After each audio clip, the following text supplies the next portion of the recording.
Assalamualaikum warahmatullahi wabarakatuh. Perkenalkan, nama saya Muhammad Luki Priantoro dengan NPM 2235155269191. Mahasiswa dari Universitas Nasional Prodi Administrasi Publik.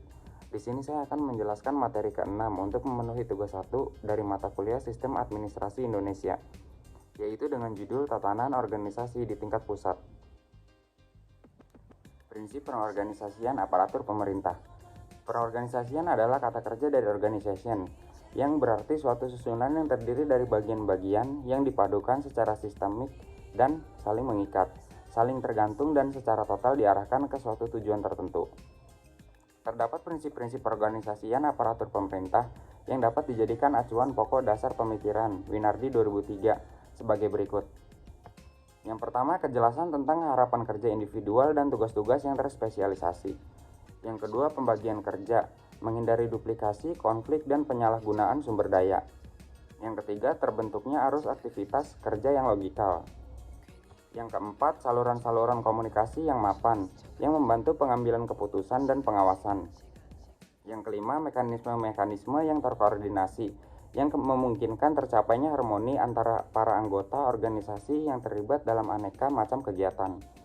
Yang keenam, upaya-upaya yang difokuskan yang berkaitan dengan saran-saran secara logikal dan efisien. 7. Struktur-struktur otoritas tepat yang memungkinkan terjadinya kelancaran perencanaan dan pengawasan pada setiap organisasi pemerintahan negara. Selanjutnya, pengorganisasian menunjuk kepada upaya ketepatan struktur organisasi dalam mengemban amanah reformasi sistem administrasi dan manajemen pemerintahan guna melaksanakan tugas yang menjadi wewenangnya. Dalam hal Sankri harus mengelola multinilai budaya yang sangat beraneka ragam, sesuai dengan konsep Bhinneka Tunggal Ika, mengisyaratkan sistem administrasi Negara Kesatuan Republik Indonesia harus memiliki kemampuan menjalankan berbagai model perilaku yang bisa menjamin kerjasama sebagai etnis secara harmoni dan sinergis, agar kesatuan dan persatuan bangsa tetap terpelihara dalam suatu sistem administrasi negara. Selanjutnya, dimensi-dimensi nilai dalam sistem administrasi negara Republik Indonesia meliputi falsafah negara yaitu Pancasila, cita-cita dan bertujuan bernegara. Nilai-nilai yang terkandung dalam Pancasila harus diaktualisasikan dalam Sankri. Dimensi-dimensi nilai Sankri terkandung dalam bentuk dan sistem pemerintahan negara yang ditetapkan dan tertuang dalam pasal 1 UUD 1945. Di dalamnya tercantum dengan jelas, bentuk dan sistem pemerintahan negara Republik Indonesia adalah menganut bentuk negara kesatuan serta negara yang kedaulatannya ada di tangan rakyat, demokrasi. Di samping itu ditegaskan juga di dalam pasal 1 ayat 3 UUD 1945 bahwa negara Indonesia adalah negara hukum. Selanjutnya, fungsi pengorganisasian dalam organisasi pemerintah. Pengorganisasian merupakan fungsi yang harus dijalankan oleh setiap administrator publik pada semua tingkatan dan jenis kegiatan dan bentuk organisasi. Fungsi organisasi dalam manajemen akan menjadi penting atas dasar yang pertama mewujudkan struktur organisasi, yang kedua uraian tugas dari setiap bidang atau bagian dalam organisasi menjadi jelas, yang ketiga wewenang dan tanggung jawab juga menjadi jelas, yang keempat memperlihatkan antar tugas atau pekerjaan dari setiap unit organisasi, yang terakhir sumber daya manusia yang material yang dibutuhkan jadinya dapat diketahui. Selanjutnya, poin yang ketiga yaitu tatanan organisasi pemerintah. Tatanan organisasi pemerintahan negara adalah sejumlah organisasi atau lembaga yang dibentuk dalam rangka penyelenggaraan pemerintahan negara, berupa organisasi kenegaraan dan organisasi pemerintahan. Dalam organisasi-organisasi pemerintah melekat tugas, kewenangan dan tanggung jawab menyelenggarakan kewenangan pemerintahan. Dalam menyelenggarakan kewenangan tersebut, masing-masing organisasi pemerintah mempunyai susunan dan saling mempunyai hubungan satu sama lain, sehingga merupakan satu kesatuan dalam bentuk nilai-nilai kebangsaan dan perjuangan negara bangsa, sesuai dengan kedudukan dan tugas pokok serta tanggung jawabnya masing-masing. Tatanan organisasi pemerintahan pada suatu negara dipengaruhi oleh bentuk negara dan sistem pemerintahan yang dianut. Selain itu juga dipengaruhi oleh tata nilai yang dianut berupa pandangan falsafah, cita-cita dan tujuan bernegara, serta perkembangan lingkungan yang strategik yang dihadapi baik dalam tatanan nasional maupun internasional. Selanjutnya, prinsip-prinsip pengorganisasian. Lembaga Administrasi Negara 2003 menawarkan prinsip-prinsip pengorganisasian yang perlu diperhatikan dalam mendesain organisasi pemerintahan sebagai berikut. Yang pertama, prinsip kejelasan tujuan. Yang kedua, prinsip kemitraan dan pemberdayaan dengan masyarakat. Yang ketiga, prinsip tugas. Yang keempat, prinsip koordinasi. Yang kelima, prinsip keberlangsungan.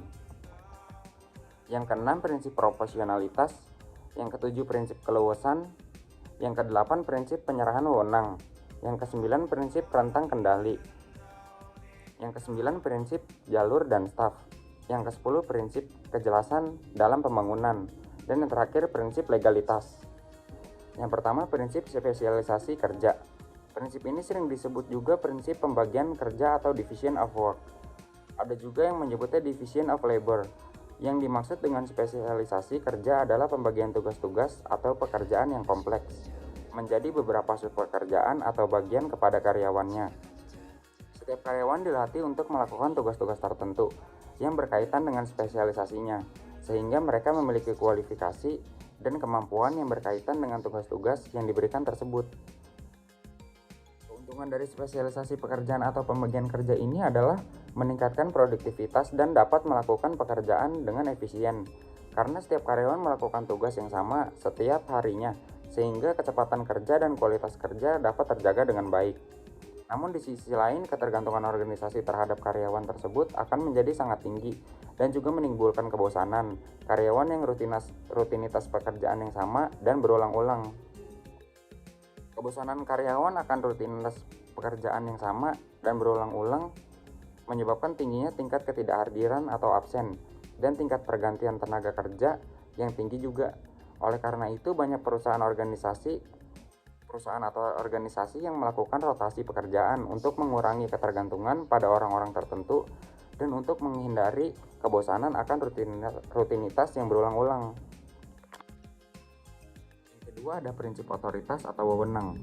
Otoritas atau wewenang adalah hak untuk melakukan sesuatu, membuat keputusan, memerintah orang lain untuk melakukan sesuatu atau tidak melakukan sesuatu, dan hak untuk melokalisasikan sumber daya atas nama organisasi untuk mencapai tujuan organisasi. Berdasarkan prinsip ini, semua fungsi, tugas, wewenang, dan hubungan antara manajer dan bawahannya harus didefinisikan dan ditentukan secara jelas. Pengklarifikasian hubungan wewenang, authority, dan tanggung jawab responsibility dapat membantu organisasi mencapai koordinasi yang lebih baik dan efektif. Sekian penjelasan dari saya mengenai tatanan organisasi di tingkat pusat. Untuk kurang dan lebihnya saya ucapkan mohon maaf dan terima kasih. Assalamualaikum warahmatullahi wabarakatuh.